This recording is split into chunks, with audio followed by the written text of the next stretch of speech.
Hi guys, so, oh my god, this is gonna be so embarrassing. So, a few months ago, after I pre-ordered Sunrise on the Reaping, I decided to reread the original Hunger Games trilogy. So I scooped my books up off the shelf, sat down, and started reading book one, and pretty quickly realized that I have never read this book before in my life. And before you question it, it's not a matter of, oh, maybe you read the book 15 years ago and you just forgot all of it.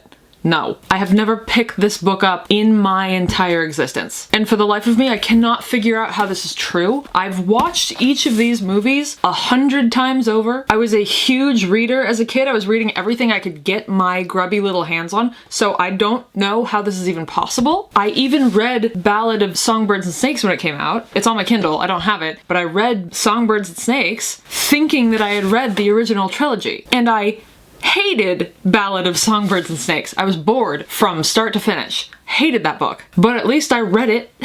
But I was still trying to figure out how I apparently hallucinated reading these three books. And the only thing that wound up convincing me was when I read the first few pages of a couple of other beloved childhood series, and I found out that it wasn't just the Hunger Games that I f***ed up on. I had a wicked habit as a kid of neurotically needing to save the best for last in like any given situation. So that means that I read books that looked like this or like this. I read all of these kinds of shitty books and kept saving the actual good books for some arbitrary later date, which means I have never read The Hunger Games. And I have also never read two other very important series, one of which we will be talking about at a later date, and one of which we will not be touching with a 10-foot pole. One series shall not be named, if you catch my drift. So please come along with me on this magical adventure where a 31-year-old reads YA books about child murder for the first time ever. Oh, that's so shiny. There we go. I have seen that there are people who are crying and losing their shit over Haymitch's story. And I do hope that I cry because I love a good cry, but honestly, it's kind of tough for a book to be able to get me to cry. I'm sweating. So I'm not holding my breath for that one. Also, I feel like the best way to handle these in terms of spoilers is to let the original trilogy be full of spoilers. I'm just gonna say what I want, whatever the f I want for the original three books. It's been 17 years, so if you haven't read the books or watched the movies by now, that's your fault. Click away. But for Sunrise on the Reaping, I'll do spoiler free. Oh, and I am not rereading Songbirds and Snakes unless someone Venmos me $300 right now. Then I'll do it. Otherwise, too boring, not worth it. I think that's all the yapping I can stand for right now. So let's go.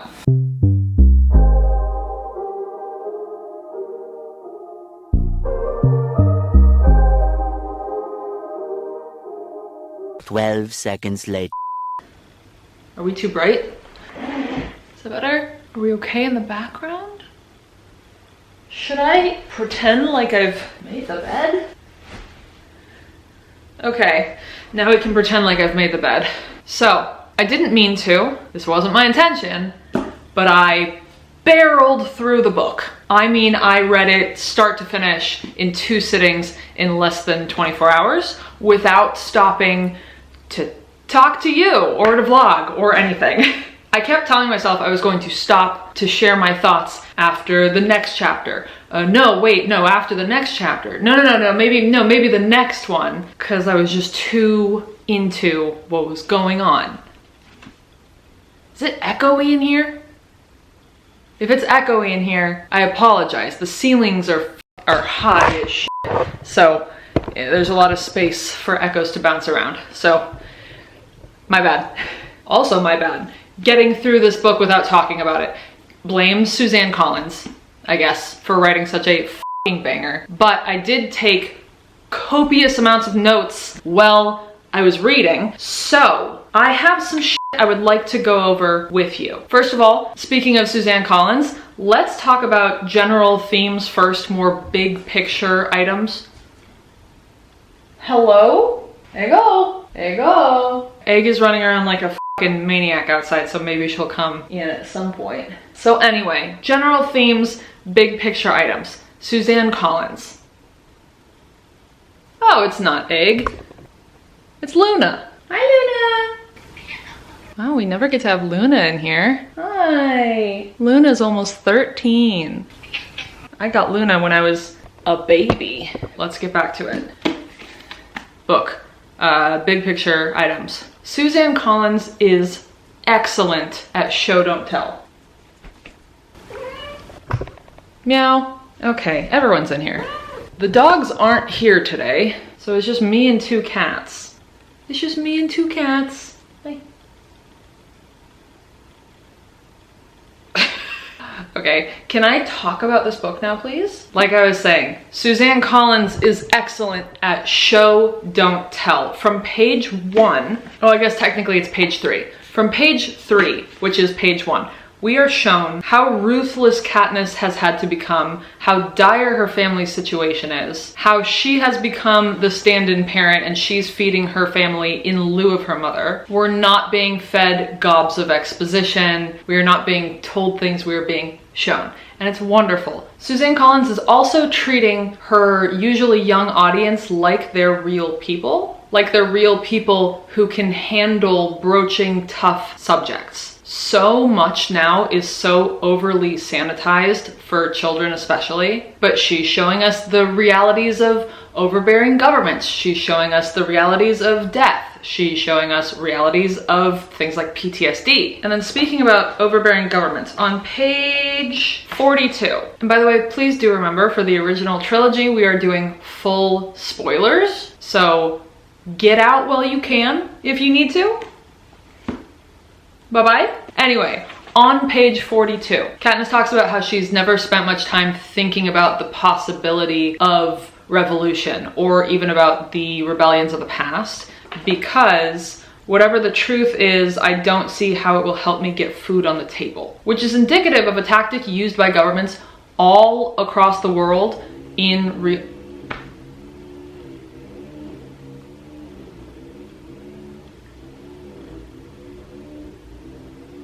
Can you guys hear that? Can you guys hear someone using a f***ing leaf blower or lawnmower or something? Oh my god, get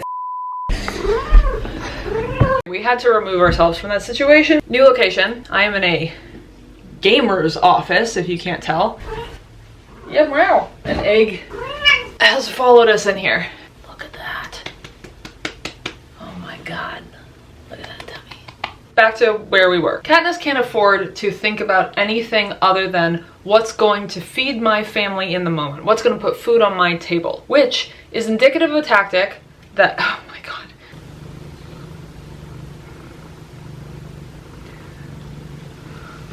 Which is indicative of a tactic that governments use in real life across the world all the time. When you starve people, when you beat them down, when you pit them against each other, they don't have the luxury of thinking about anything other than their family's next meal, about thinking what is going to keep their loved ones alive. This is why it's in a lot of governments' best interests to keep their general population below a poverty line, because you have to focus on the bottom level, the survival level of your hierarchy of needs before you can think about anything else, before you're afforded the luxury of being able to think about a better life or a rebellion against your government or a revolution in the face of maybe a dictator who is holding your country hostage. So I just think in general, Suzanne Collins does a really amazing job at letting the audience in, not treating them like they're stupid, not treating them like they're fragile, bringing in real world topics, real matters of discussion that still, I mean, this book was published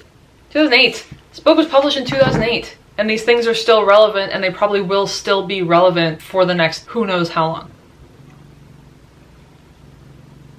The last thing I'll say about Suzanne Collins before I move on to more specific things I want to talk about. There's no way she didn't realize that the ship name between Katniss and Peeta would be penis, right? Like, there's absolutely no way that she's so smart. What an intelligent woman. There's no way she didn't realize what the was gonna come out of that. So anyway, I'll get into more stuff, but before I do, I'm gonna reiterate, I did not intend to speed run this book. I just couldn't stop, but also I know this book, even though I've never read it. I've seen the movie countless times, and so I know what I'm in for. And I am so eager to get to Sunrise on the Reaping so that I can know new things. The guy stopped. We can go back to our original location. Okay, we're back here now. Bro has left. Okay, right on cue. Yep, thank you. Now to specifics. I got real fucking angry the first time that Gale brought up Prim. Like, I know what you wind up doing. Stay away from her. Get a job. Get a different job than the one you wind up getting. It made me irrationally angry, and I know it's done is done. I know. Also, I do have to admit something. That might be kind of embarrassing, but growing up, I was a Gale girl. I was Team Gale. I know, but in my defense, they cast a Hemsworth. So I don't know what I was supposed to do there. I was a Gale girl because I was a Hemsworth girl. But I'm fixed now. I'm already cured. This book cured me of my Gale thing. I don't know how anyone could read this book and not be Team Peeta. I mean, he's the slow burn king. On page 301, when they were like 5 years old, he fell in love with her because he listened to her sing. And then for the next 11 years, he tried to work up the nerve to talk to her. Slow burn king. He created the blueprint. I also was trying to keep track of the things that were different in the books versus the movies as I went along. So there are simple things, like in the books, they talk about school and classmates and shit like that. In the movies, we don't see anything about school. Not a single thing. There's also entire people missing. In the book, Peeta's dad brings her cookies while she's waiting to be taken away from the reaping, and he promises to take care of Prim. Nothing like that in the movies. Also, entire people disappeared. Madge does not exist in the movies. But the big thing, I think the big thing for me, is changes in Peeta. In the books, Peeta is supposed to be taller than Katniss, which is crazy. I understand that Josh Hutcherson is he's a little baby. He's like that might have been offensive to all my short kings out there. Sorry about that. I'm not trying to infantilize him. He is not a little baby. He is a strong, short man who's very tough and able-bodied. Until it... In the movies, he is obviously shorter than her, but that's probably a Hutcherson thing. And then also, in the book, he gets a fake leg? The fuck? Did we cut that out from the movies because of the CGI budget? Like, what? What I do wish that they had kept in the movies is the fact that when it comes down to just the two of them, Katniss and Peeta, at the end of the Hunger Games, in the book, the mutations look like the tributes. So there'll be a mutation who has, Glimmer's eyes, or making noises that sound like someone. They are made to psychologically torture Katniss and Peeta as they are physically torturing Katniss and Peeta. And I wish they had kept that in, because that's f***ed up. That is real f***ed up. And I wish I could have seen it. Last thing is that in the book, I do get a more thorough idea of how much betrayal Peeta felt at the end when he realized that Katniss was just playing up her emotions for the cameras when she didn't really love him. You get a more complete sense of it in the books, which I appreciated, and it really makes you feel harder for Peeta. It helped me become more of a Peeta girl and move away from Gale more, thank God. And then lastly, I kept a tally of the times that I cried, and it was 3. It was 3 times. Not full-blown tears. I wasn't sobbing, but I at least teared up 3 times. Number 1 is when I read the line, "I volunteer as tribute" for my first time ever. I did tear up because it's so fucking iconic. How could I not? And then that, the same cry, that kind of turned into a cry when Peeta's name got picked at the reaping. I was thinking about the fact that Peeta had just seen this radical act of love by Katniss for Prim. And Peeta has 2 older brothers. So he just saw this incredible, beautiful act of love and sacrifice. His name gets picked. His older brothers are like, we don't know him. F this guy. Not one of ours. So the fact that he doesn't receive the same kind of love from his own family, it kept the tearing up going. Number 2, tear up, cry number 2. I did not cry when Rue died, but I did tear up when Katniss is telling Thresh about Rue when he decides to give her a chance and not kill her that one time. When she says, "I buried her in flowers and I sang her to sleep." That did it for me. Not the actual death, but her talking about singing her to sleep just f***ed me up. The third time is when Haymitch fought to keep the Remake Center from giving Katniss big ol' fake yitties while she was asleep without her consent. Haymitch fought tooth and nail so that they didn't put big ol' fake boobies inside of her, because that's what they wanted to do. And he was like, "F you guys, we love her little bitties, you're not touching her." And the fact that a man, a grown-ass man, fought to keep this young girl's body the way she wants it, it made me feel emotional because that's fucking fiction. Anyway. Oh my god. We are sorry we didn't take clips while we were reading. We were too into it because Suzanne Collins is too amazing and we love her so much. But I will do better with the next book, with Catching Fire, which I'm gonna go start literally right now. Okay, bye. Okay, say bye.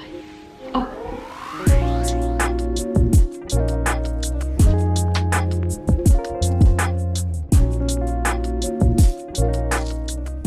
It's been a few days. I am a little more than halfway through. I'm at page 204 now of Catching Fire. Peeta and Katniss have just watched back a bunch of old Victor's games to study. They watched Haymitch's games. Oof. And I forgot to say, the first book got 5 stars, obviously. Duh. Now, as for the first half of Catching Fire, I'm having a good time, but I'm ready to go into the actual games. So far, it's been a lot of talk. It's been the whole build up. I'm ready to get in there. Does that mean that I'm just as bad as Capital Citizens? Maybe, but what are you gonna do? So, my thoughts on this. I am a Peeta girl. I am still a Peeta girl now that I've moved away from my life of sin as a Galer. Not a Galer. As a Gale girl. Although I do love that everyone is obsessed with how hot Gale is. Even President Snow is like, hey, where's that hot piece of ass you call a cousin? How's the handsome cousin? Everyone cannot stop talking about how fucking hot Gale is. And I love it. I think it's incredible. If that was the legacy that he left, that's a beautiful legacy to leave. That's not the legacy he left. If he could have kept it here, if he could have cut it off and his legacy was just, I was really hot, that would be great. Instead of what it is gonna turn out to be. I'm not looking forward to that. So overall, I am having a good time. It's a great book. It's going to be, I know that the last half of the book is gonna be even better, but it is a little bit hard to be reading these knowing exactly what happens. And it does make me really, really wish that I had actually read these as a kid and not just hallucinated and gaslit myself into thinking that I read them as a kid. Because I know everything that happens and I want to get through them so that I can get to Sunrise on the Reaping, but I don't want to just like race through them. I'm trying to keep track of more differences. The Peacekeepers are different. In the books, some of them are like our homies. They're friends of ours. They're cool. In the movies, absolutely the f not. Every single Peacekeeper in the movies is the worst person you've ever met in your life. Also, there was no, what are their names? The movies don't have Bonnie and Clyde? Bonnie and, Twill. The movies don't have Bonnie and Twill, who are the people running away to District 13. They're in the wilderness that Katniss runs into. We don't get them, but like, whatever. But also the movies had basically none of Katniss's relationship with her father, and the books show quite a lot of that. Even if it's just backstory, and it's just, I mean, obviously it's just flashbacks because he's no longer alive. We should have had some flashbacks in the movies to understand more the depth of Katniss's relationship with her father. There's also a part when Katniss and Peeta are at a party, a Capitol party, and they're offered drinks that would make them sick so that they could go on eating more food. And Katniss and Peeta are so disgusted by it because of the lack of food, the scarcity that's in their district. This is something that people actually would do in ancient times. Ancient Romans? Greeks? Romans? It feels Roman to me. Editing, McKenna, can you fact check that? Yeah, turns out rich elites in ancient Rome did do this sometimes, but the vomitorium that we were thinking of is actually kind of a misconception.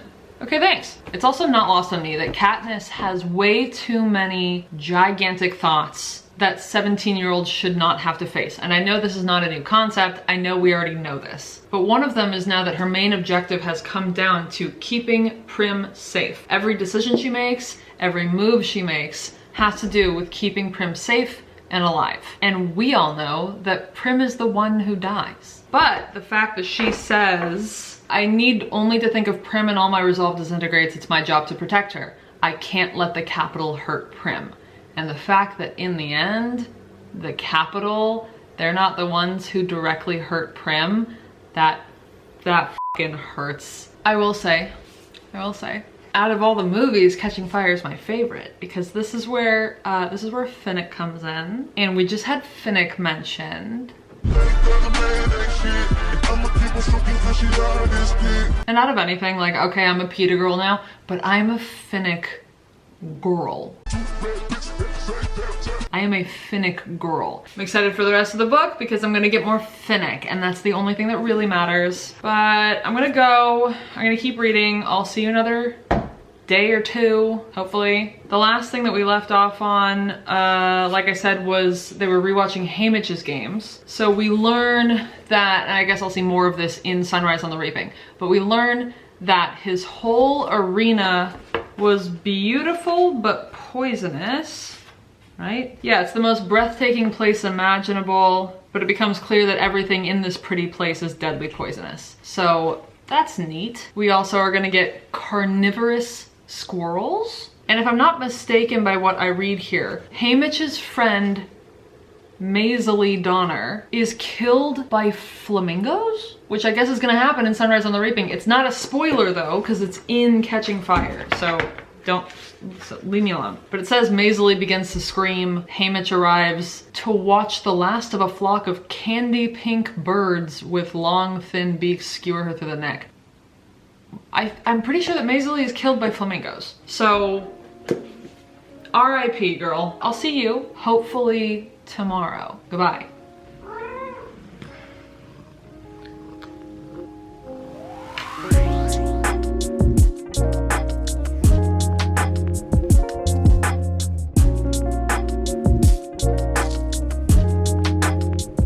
Okay, so I'm almost, why am I so zoomed in? I'm almost done with the whole back half of the book. I'm in the final 20 pages and this is stressful. So I'm just gonna record the last 20 pages. Yeah, meow. But so far for the back half of the book, I am more of a Peeta girl than ever. Him being such a lover, such a yearner, has made my ass go full Peeta. I love it. I'm very happy to be here. But also his gentle little ass holding the not little. Oh my God. I'm sorry, I keep infantilizing short men in this video. His gentle ass holding the morphling woman as she dies. I'm in love. I fell in love. I fell more in love. But this back half of the book also solidified me being a Finnick lady, a Finnick girl. You can't go wrong with Finnick until the third book, I guess, but that's a problem for another day. Catching Fire is my favorite out of the the 4 movies. Catching Fire has the sexiest aspect ratio change of all time. In the book, as they're going up through their tube chutes into the game, I could see the aspect ratio change in my mind palace. I could see it happening. I'm in the final 20 pages now. It's stressful even though I know what happens. Like, I know, I've seen Catching Fire how many times? I know what's gonna happen, but it's still stressful. Last 20 pages.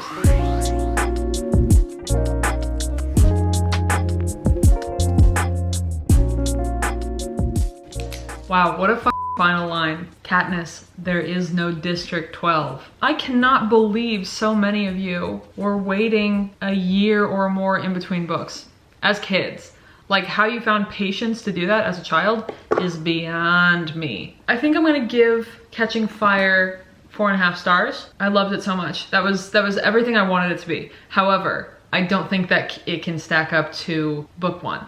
I think that book 1 is in a league of its own, and I don't think anything can really touch it, but it gets close. So 4.5 stars, and I'm fine with that. And now all I have is Mockingjay. All I have is Mockingjay, and then I get to actually read new information. Oh God. Okay, Mockingjay. We are like 200 pages in, I think. 200-ish pages in. Mockingjay is my least favorite movie, so I'm not really surprised that it's my least favorite book so far. One of the things that makes this book series so good is how novel the idea of the games were at the time. It was the first of its kind in this metaphorical arena. There are so many books that have come after it that have copied the blueprint, but The Hunger Games was the first of its particular kind. And now that we have a book that's not centered around the games themselves, it's not quite as an attractive draw as it was when we were getting books centered around the games. That's not to say it's a bad book, not at all, not in any way. It's just not as over-the-top interesting and exciting as the first 2 books were, which is fine. Although we should have seen the Haymitch book coming from a mile away because they're dropping lore left and right. We're learning about Haymitch's backstory, we're learning about his games, we're learning so much about this man, and everything just makes me more and more sad.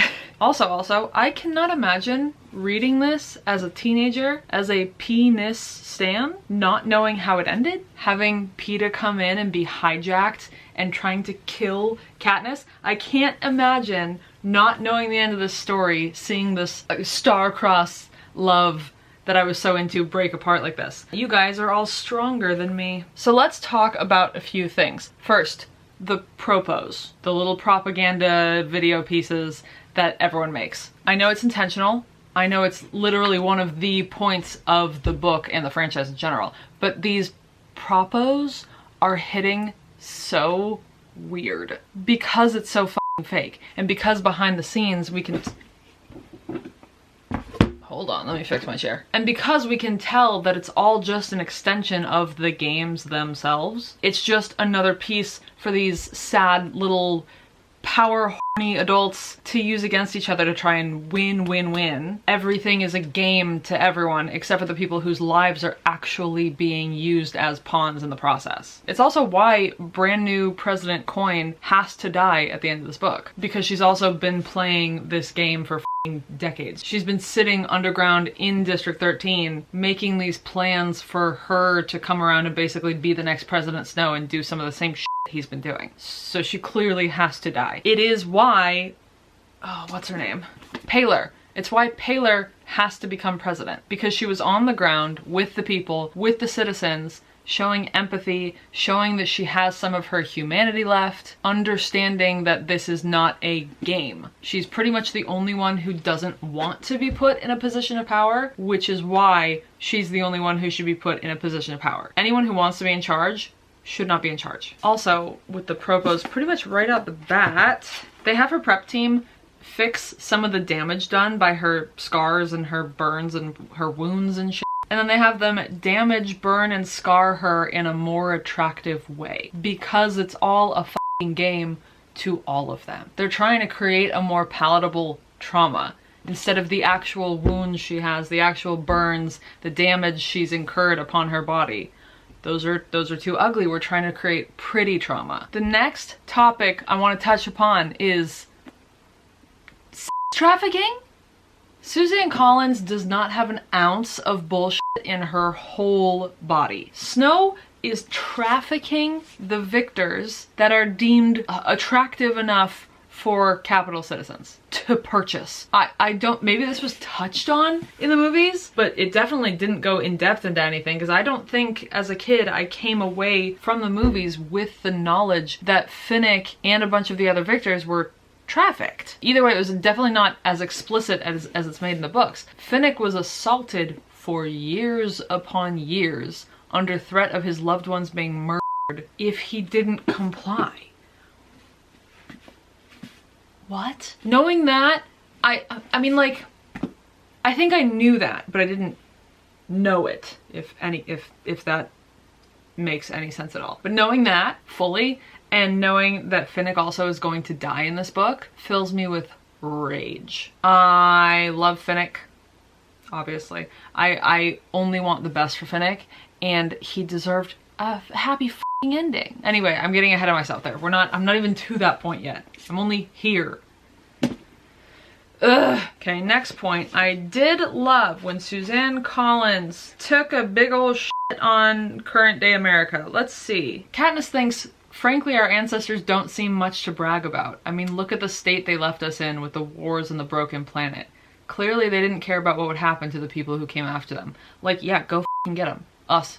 Come, go get us. We're destroying our planet, not giving a shit, and we have people in charge who want to destroy the planet more. This book was written in like 2012, and it's more relevant today than ever. How f***ing sad is that? 2010, 15 years ago. The other thing that's interesting about that quote is it gives us the first, last, and only little bit of insight that we might have on the rest of the world, because Panem is just the United States of America in the future. It never talks about anything outside of that. It doesn't talk about the rest. I just almost had a heart attack. That was terrifying.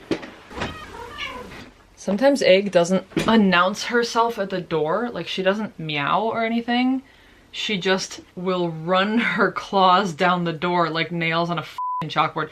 And that, I'm alone in the house. That was terrifying. That was very scary, Egg. The f*** was I talking about? Panem is the United States of America. We don't see anything else outside of Panem. We know nothing. We don't know if there's still a world out there. We don't know if everyone else is still normal and it's just America that's all f***ed.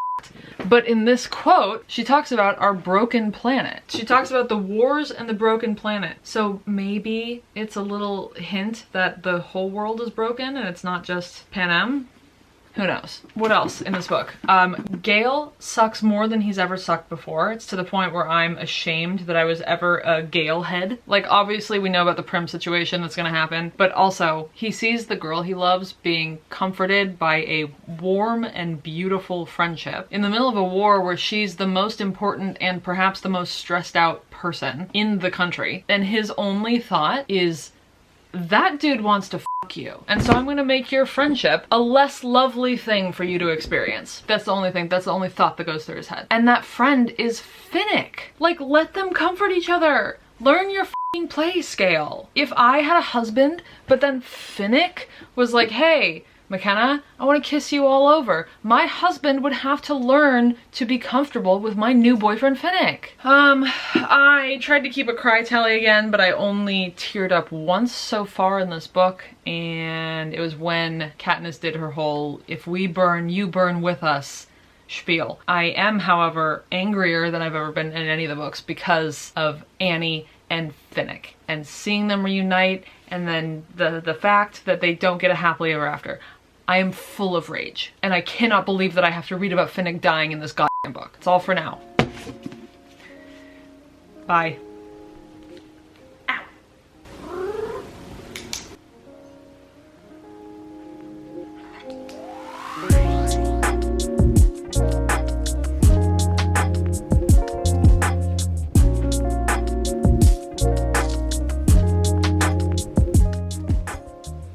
I'm almost done. I'm almost done. I just have the epilogue to go, and I'm gonna do that on camera, and I'm gonna regret it, but whatever. Of course, they start the second half of the book with Annie and Finnick's wedding. So I'm gonna get through the second part of Mockingjay really fast. I'm gonna get through it quickly, okay? Annie and Finnick get married. Katniss and her SEAL Team 6 basically endure another Hunger Games. Finnick dies, and I'm still holding a fucking grudge. Hunter Schafer mentioned, hey, Tigress. Prim gets taken out. Snow has some straight up racism pop out. Katniss murks Coin, and then Snow's octogenarian ass either murks himself or gets murked by the angry crowd. And Annie gives birth to Finnick's son. Fuck off. And I know that we already knew most of that, but guess what? I don't think I knew about Annie and Finnick's son in the movie. I don't think I knew that they had a baby. I don't think I knew. So f off. The last thing, and I apologize in advance for being an unromantic biology asshole here, but I do need to actually something. On page 363, Katniss is dealing with some PTSD, and she says she feels like a caterpillar in a cocoon awaiting metamorphosis. I always supposed that to be a peaceful condition. Katniss, you're wrong. You're incredibly f***ing wrong. Actually, this is wholly untrue. When a caterpillar is in its cocoon undergoing metamorphosis, being burdened by its glorious purpose, one of the most important stages it goes through is a liquefaction. It liquefies. The caterpillar liquefies. Its organs and its tissues break down and become like goo for a little bit. So it actually is like the exact opposite of peaceful. Its entire body is ripped apart and turned into liquid in order for it to become that next stage of what it needs to be. So I don't know if that was an oversight by Suzanne Collins or an intentional error in Katniss's thinking or like her knowledge base, but Katniss does go through something that's closer to a caterpillar's metamorphosis than she realizes, because her own rebirth only comes after walking through hell again and again and again, metaphorically liquefying who she was as a person and emerging as someone brand new. And now I'm going to read the epilogue on camera and probably regret it. It's only 2 pages, so let's see how badly this destroys me.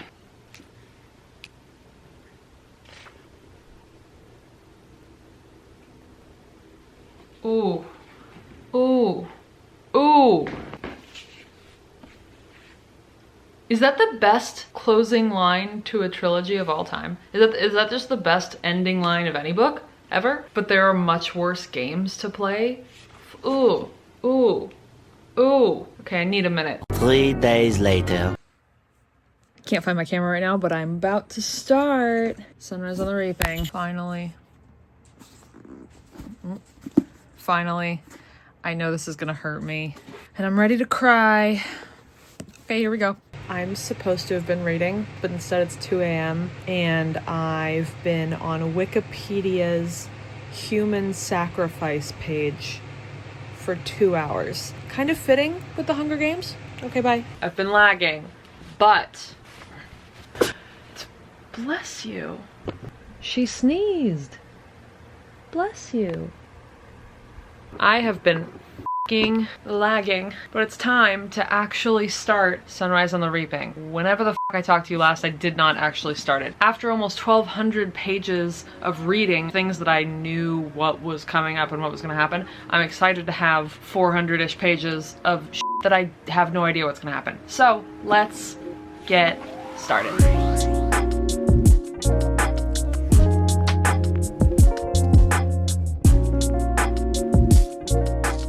I'm on page 6. Her name is Lenore, half named for a dead girl named Lenore. Ugh. Like, I know, we already know that she dies. Everyone that Hey Mitch loves dies. I get that, but they make it so obvious. Like, they're searching for my lost Lenore, right? In the Raven. You know, the Raven comes and he feels crazy and he's talking about the lost Lenore. She's gonna die, obviously, which we already know, but she not making sense anymore. It's 3:30 in the morning. I don't have to make sense. Goodbye.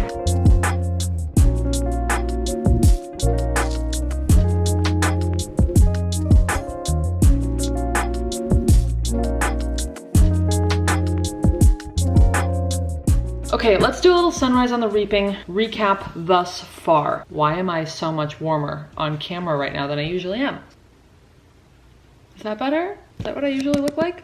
Okay, Let's talk about Sunrise on the Reaping thus far. I'm 200 pages and change in right now. And I have been geeking out every time someone is mentioned from the original trilogy. If we have a character show up that we already know, I've become that Leonardo DiCaprio pointing at the TV meme. That's me like every 5 pages in this book so far. What can I say without spoiling anything? We are learning just how similar Katniss and Haymitch are, which is lovely but painful. Also, speaking of painful, one of the most painful things is learning, also not a spoiler, what a romantic Haymitch used to be. He loved the people close to him so intensely. His inner monologue was so vibrant and poetic. He was so full of life, and everything that the Capitol put him through killed that in him. We also just keep learning new sad as shit information about the people that we already knew from the first 3 books. Also, we're meeting new characters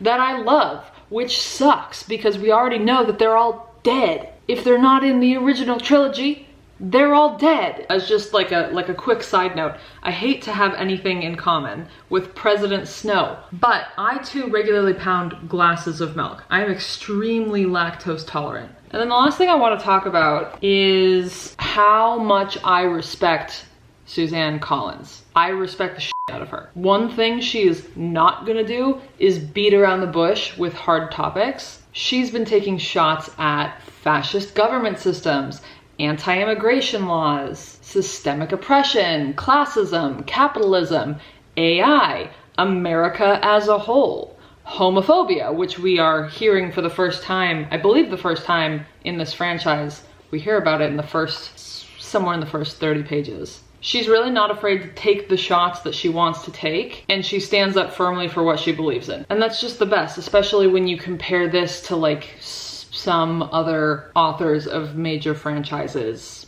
who have since become a disappointment. And that's all I feel like I can really say about the book without doing any kind of spoilers. I'm having a great time so far. I'm excited to get into the games. But so far, I've already been heartbroken in 5 different ways. Although I did just remember that we found out in Catching Fire, I think, that Maisley dies via flamingo. I'm gonna have to watch that happen at some point soon. I guess that's it. I'm gonna check in with you again, maybe in like 100 more pages. Okay, bye. What are you doing?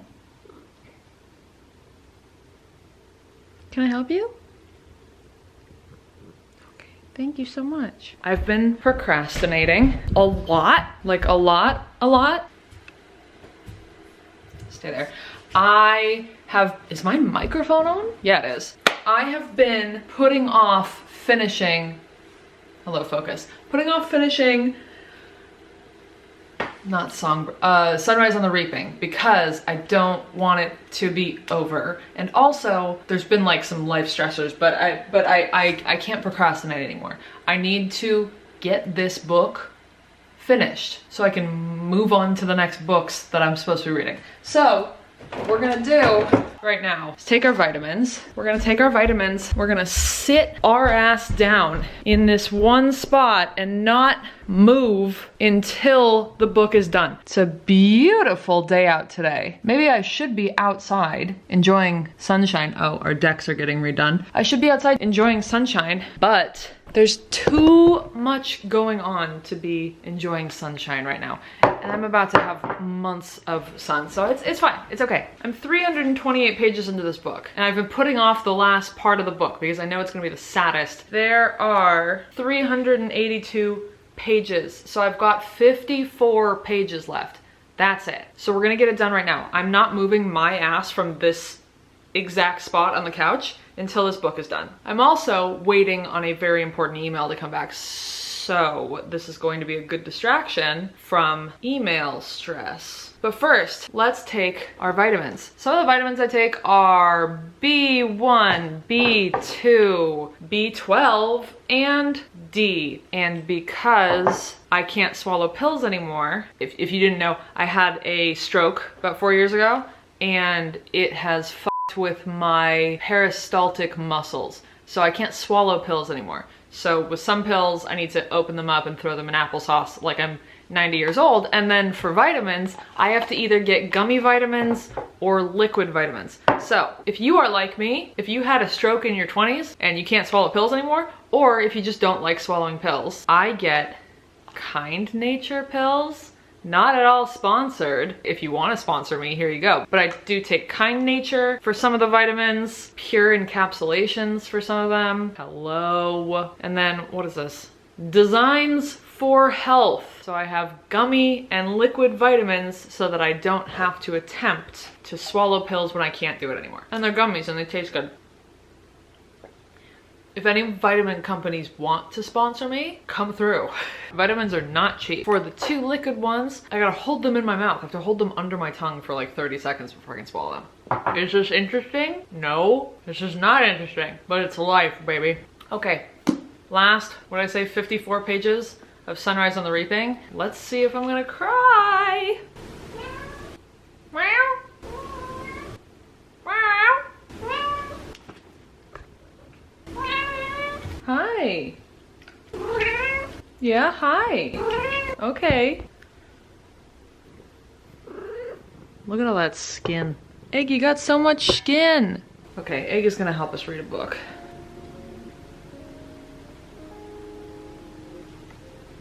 Do you see them?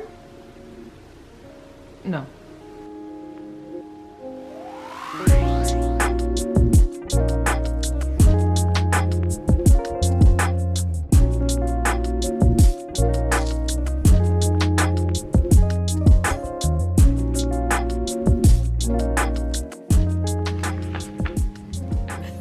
Pages left. So now I'm just gonna keep the camera on and now I'm scared.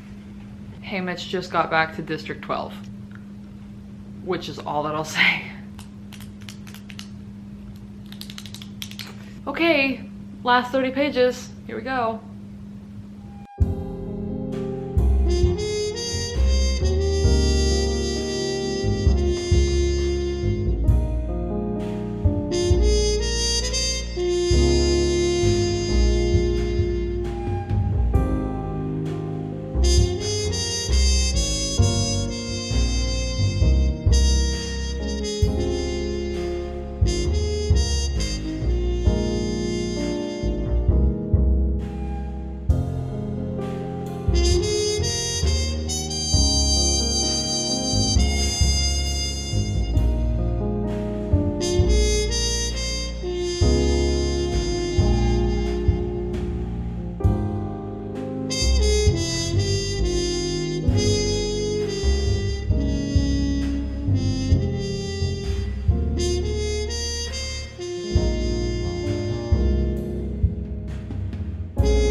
It's too hot.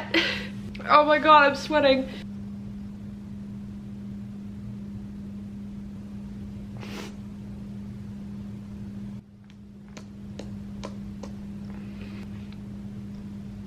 Okay. I finished chapter 26. I got sweaty. I'm going into the last chapter. I know that there's an epilogue. I know it's gonna f me up. I know. We're almost done. A few moments later. No, we need or with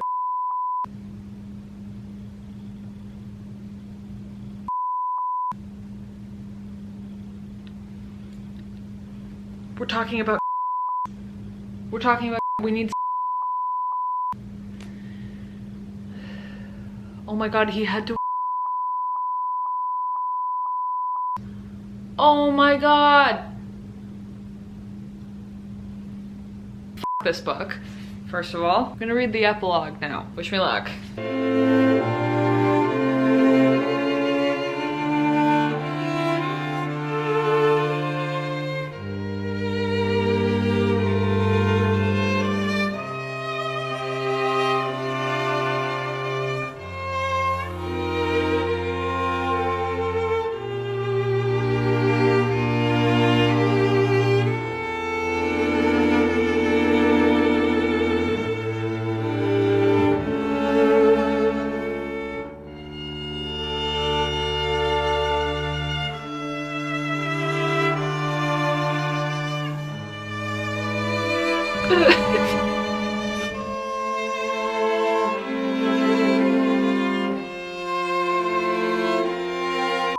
Okay, apparently I needed 3 to 5 business days to recover from that shit show. I could have sworn that I filmed an outro for that while I was still up in Oregon. Apparently I didn't, so now I'm coming to you live from bed in the middle of the day because I almost fainted at the nail salon. Also, apparently I was really shit at reporting my ratings to you for the books that I just read. So let me tell you really quickly. Hunger Games, I gave a 5. Catching Fire, 4.5. Mockingjay, 4. Sunrise on the Reaping, 4.5. If any of that wasn't made clear enough in the video. But I'm gonna end this really quickly because, like I said, I almost passed out at the nail salon, so I feel like shit, so I gotta go. I had a lot of fun reading the Hunger Games books for the first time. Again, I wish I had read them as a kid. I think it would have been great to have that experience, but I didn't. This was my life path, and so now we're here and I've read them and I love them. We only have like a year and a half until the Sunrise on the Reaping movie comes out, and more casting notifications come out every day. So far, amazing job. And anyway, that's it. I'm gonna go. Thank you so— oh wait, no.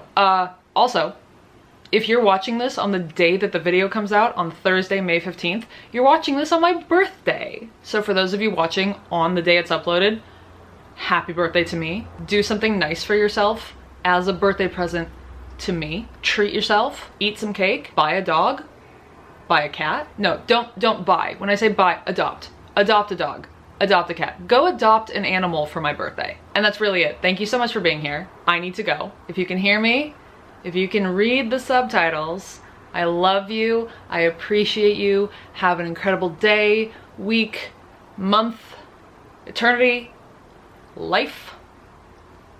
I'll see you soon, hopefully. Bye.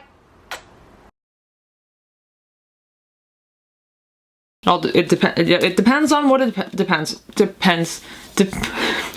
We should have had some back flashes? Flashbacks.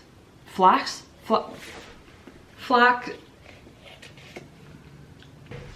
Yeah, turns out.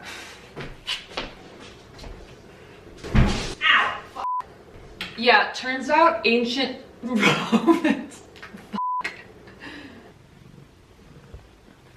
Oh my god. What are you doing? Okay.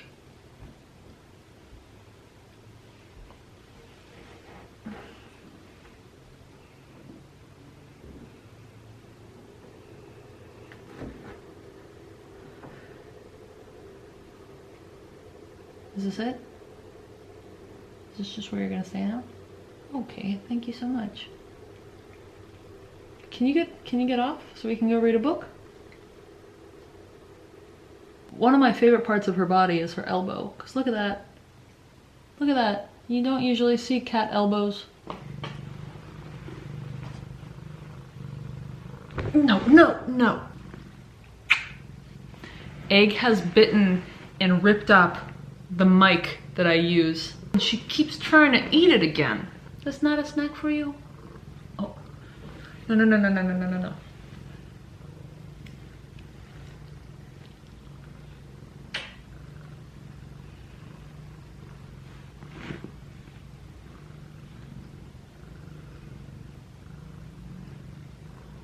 This is my child.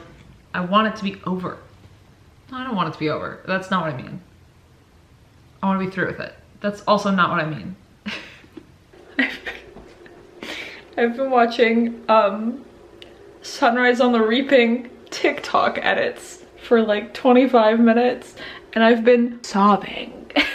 I need to get off my phone, but oh my god, these f***ing TikTokers. I think Suzanne Collins wrote this book as a punishment for everyone who was f***ing thirsting over snow after the Songbirds and Snakes movie. Not me, you. This was your fault.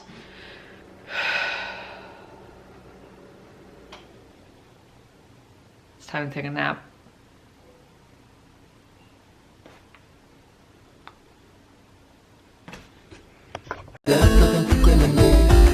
Look